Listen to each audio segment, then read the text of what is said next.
Alex, Allison, Kiowa, Allison, Cameron, Aubrey, me, Donovan, James, Richard, Mr. Good,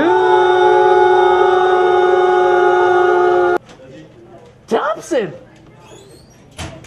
Thompson.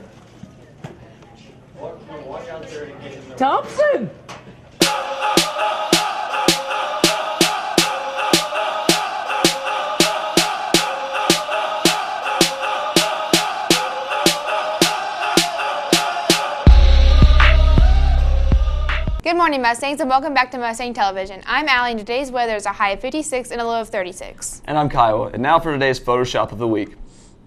That was so perfect we actually didn't even have to Photoshop it. And now it's time for a new segment we like to call Mr. Good Tells a Story. Mr. Good Tells a Story! So last Thursday around 2:30 p.m. I walked into this park. As I turned the corner, I sat next to a guy who looks exactly like Charlie Sheen. Next thing I know, the kite I lost last week's blown across the highway. So I go get it, I pick it up, I come back. When I get back, he's gone. Later in the day, I saw him again, and really it wasn't Charlie Sheen. It didn't really look like him at all. Mr. Good Tells a Story! This week's trivia is, the first basketball game played outside of Massachusetts was in what Indiana city? Is it A, Wallace, B, Crawfordsville, C, Lafayette, or D, Petersburg? Again, the trivia question is, the first basketball game played outside of Massachusetts was in what Indiana city? Is it A, Wallace, B, Crawfordsville, C, Lafayette, or D, Petersburg? Now over to Aly with World News and Entertainment. You would think being attractive would be a good thing. However, for 3 men visiting Saudi Arabia, their good looks were too good. The men were at the Jeddah Driva Heritage and Culture Festival when members of the Saudi Arabia's religious police removed them from this event. The reasoning for this was that the men were too handsome and that they feared that the women would find them irresistible. Funny thing is, the same thing happened to Doug and Kiowa when they walked into school this morning. A study about the Burger King Whopper has come out. It consists of 630 calories. To work it off, you would have to do 7,500 sit-ups or 4,125 push-ups. Now over to Kiowa for some sports. We're a nation of hypersensitive, easily offended crybabies. But even the most cold-hearted among us can agree that the t-shirt with the words Boston Massacre might be a little offensive.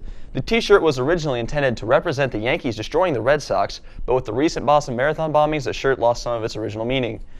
In other non-relevant sports news, the Jacksonville Jaguars could be sporting some brand spanking new jerseys next season. The team has kept the original black, gold, and teal colors, but has combined basically every other design possible for a team uniform and came up with these. In school news, tomorrow, baseball and softball will be both playing at Covington at 4:30. Girls tennis will also play at Attica at the chronological reading of 4:30. At 5, there will be a track and field co-ed at Benton Central. And finally, there's apparently a welding competition at 6 a.m. if you feel like waking up unnecessarily early. Now for Aly with some school news. Oh, this just in, Mr. Good has another story to tell. Mr. Good Tells a Story! So then the rabbi says to the priest, Best Buy's not even open after 11 o'clock. Mr. Good Tells a Story! Senior ads need to be brought into Miss Overpeck as soon as possible, and she also wants your pictures from spring break. Bring them in and help fill our yearbooks this year. On April 26th, there will be a fine arts fair. Students who are interested in attending Purdue University summer camps for gifted and talented educational experiences should see Mrs. Jones in the guidance office for more information. After prom tickets are going to be on sale from April 22nd to April 26th during lunch. The cost will be $15 per single or $20 a couple. Any kids interested in tennis camp should pick up a form from Mr. Webb. They are due by May 17th. Hey seniors, on May 2nd, Jostens will be here during lunch to deliver graduation announcements. If you're interested in participating in the Brad Fischerow 5K Fun Run Walk, registration papers are in the front office. The results from the DRLEA 2013 art show are in. For pencil drawing, Taylor Bone got first place. In the colored pencil category, Taylor Bone also got first place with Abby Moore in second.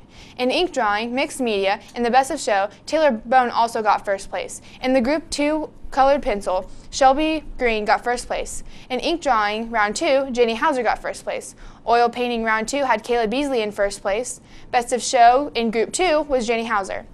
The Fine Arts Fair here at the school will be taking place this Friday, April 26th. Last night, the Academic Honors Banquet took place at the Beef House. Our very own Alex Furr, Cameron Logan, Doug Keeling, Kiowa Simonton, Allison Fay, myself, and Emily Payton, along with Aubrey Porter, were all honored. Way to make Mr. Good proud. The Petersburg Public Library is holding a poetry contest. The theme is Beneath the Surface. All grades are eligible and the poems are due this Friday. Lunch today is turkey, noodles, a roll, soft tacos, mashed potatoes, fresh cucumbers, variety fruit, and an apple juice. Also, be sure to follow us on Twitter. We are at FC Mass Media. Tell everyone you see. And the answer to today's trivia question is B, Crawfordsville. Well, that's all we have time for today's show. Thanks for watching. We'll see you guys next week. Didn't hit it one time.